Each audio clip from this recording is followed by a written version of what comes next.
Hey, good morning. It's Dr. James. I hope you're off to a beautiful start today. It's so wonderful to lay eyes on you. Thank you for your time and thank you for your energy. And today I pray up front that what I'm about to share with you doesn't offend you, doesn't make you too uncomfortable, but I do also pray it makes you uncomfortable just enough. I am very raw all the time. I don't hold anything back. But every now and then I feel sometimes like I'm being pulled into a really raw space. And that was this morning. I think all of us, people who are spiritually directed and interested and dedicated to a path of vulnerability and purpose and self-discovery and awareness, we do have windows, right?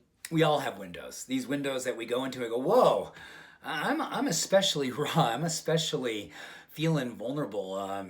I could easily be moved to tears. It's those kinds of days. And I woke up this morning in that kind of a day. And I wanted to share with you a quick story about the power of self-compassion because it literally is a gateway drug. It's a gateway drug. Many of us have had the addiction of beating ourselves up, using language that's so unfair, so unbelievably cruel towards ourselves at times in our life. When I was participating deeply in alcoholism in my late teens, I had mastered drinking.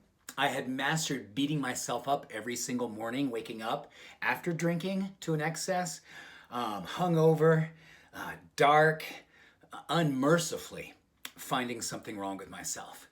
And what I realized in that experience is not just the addiction of alcoholism, it was bad enough, but what it led to was a deepening of my own self-hatred, my beating myself up, my unworthiness, my way of finding anything possible to hold myself accountable to even stuff that didn't belong to me. And I remember this morning, I was sitting in my meditation practice and all of a sudden tears started rolling down my face. I was thinking about a time when I was probably 7 or 8 years old.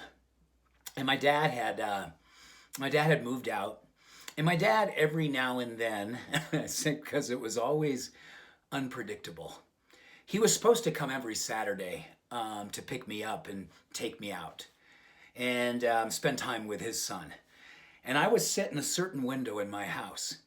He was supposed to come at 10 o'clock. It was 50-50 maybe that he was going to show up. It was even less so that he was actually going to call my mom and let me know that he wasn't going to make it or he wasn't planning on coming. He would just be a no-show. And when he did pick me up, he would always have at least a 6-pack of cold beer sitting on the console of his truck. And several of them already drank, and it wasn't even yet noon. And what we would do that day, we wouldn't go play catch. We wouldn't go for a hike, go someplace and have a lunch. We'd go to the bar. My dad would take me to the bar. So I look back at that sometimes and say, it's probably no wonder you became a really good drinker when you were 14, a better at 15, and even better when at 16, 17, 18, and it got darker as you went. But here's what I want you to know. When I started really understanding how much the beating up of myself only made me addicted more to drinking more and being in bad relationship and accepting less than my best and not loving myself methodically, finding every single possible way to not love myself, it wasn't until I started seeing a little crack in my own armor, my self-protection, my defensiveness. And in that little crack, some light came in. And that light was simple. It was self-compassion. Because I remember looking back 10 years, 12 years earlier and going, no wonder you feel so bad about yourself. No wonder you struggle with worthiness. So here's what I want to share with you today. If you've got some dialogue in yourself that you're holding yourself hostage to, that you find all kinds of ways to systematically not love yourself up, to beat yourself with language that is so unfair and so cruel, here is the way out.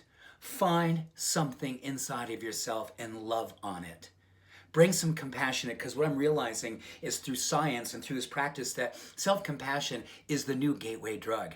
Literally, self-compassion helps to quiet the part of our brain that is all about self-judgment and incriminating ourselves and beating ourselves up and finding that comfortable. Self-compassion helps to kind of dim that spot of your brain and open up the spot of your brain where you find your good, where you start seeing possibility, where you start growing into a space where you have awareness, where you go, it doesn't change everything. It's not a miracle. But what it does is it gives you self-awareness. You say, you know what? This is unfair. This doesn't all belong to you. You are worthy of love. You are worthy of making some changes in your life and loving yourself into a deeper level of self-care. Compassion of yourself is a gateway drug to peace. It's a gateway drug to self-acceptance. It's a gateway drug to love. It saved my life. I don't drink anymore. I still have days when I find myself using language that's not fair, but it's so rare because the high watch is now on. The light is on. And every single day we get a chance to heal. Deepen this commitment, deepen this practice. And I want you to love yourself so deeply. If that's a place that you have been ever in your life, ever, and maybe even today, you could use a little more love and self-compassion. This is a time. This is the time. I love you. Bye for now.